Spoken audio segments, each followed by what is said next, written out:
Hello students, and now we will discuss today differential piece wage system means अलग अलग wage rate labours के लिए। Taylor को ये हमेशा से लगता था कि employees those who are performing above the standard और those who are performing below the standard उनको जो वेजेस दिए जाते हैं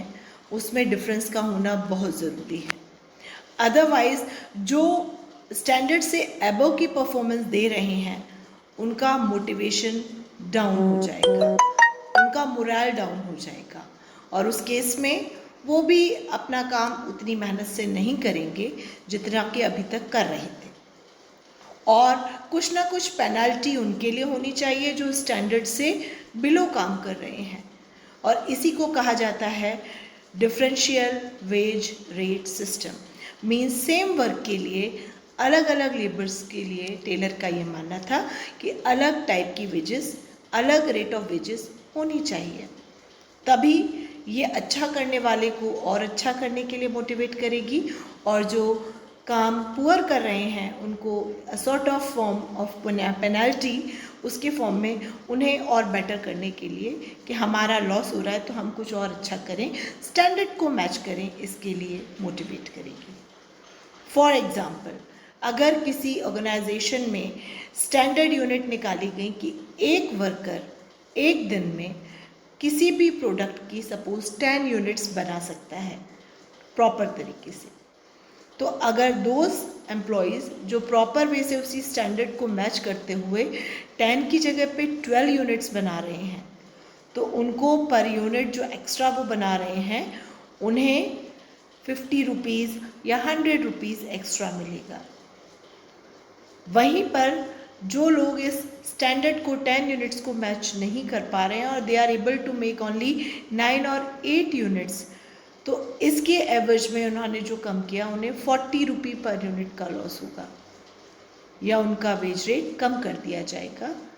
तो इससे क्या होगा, जिन्हें जो अच्छा परफॉर्म कर रहे हैं उन्हें जो हमने एडिशन अमाउंट दिया that will motivate them to perform more and more better, and rest जिन्होंने कम या पुअर परफॉर्मेंस दी और स्टैंडर्ड को मैच नहीं किया उनके लिए जो अमाउंट हमने डिडक्ट किया that will be a sort of penalty जो कि उन्हें ये सबक देगी कि अब हमें कम से कम स्टैंडर्ड तो मैच करने हैं, अदरवाइज हमें मॉनिटरी लॉस होगा। और यही मेन मोटिव था टेलर का to introduce this wage rate system. So differential piece wage rate system से मेन पर्पस क्या था एफडब्ल्यू टेलर का, कि सभी लोग एटलीस्ट जो स्टैंडर्ड सेट किए गए हैं उसे मैच कर सकें, कोप अप कर सकें। इसी से एक और पॉइंट जुड़ा हुआ है दैट इज़ मेंटल रिवॉल्यूशन, मानसिक क्रांति, जो कि किस बात पर एम्फेसिस करती है कि किसी भी ऑर्गेनाइजेशन में मैनेजमेंट और वर्कर्स दोनों को पार्टिसिपेटिव पॉलिसी के अकॉर्डिंगली काम करना चाहिए, यानी कि दोनों के अंदर इस फीलिंग का होना ज़रूरी है कि वो एक दूसरे के बिना इनकम्प्लीट हैं।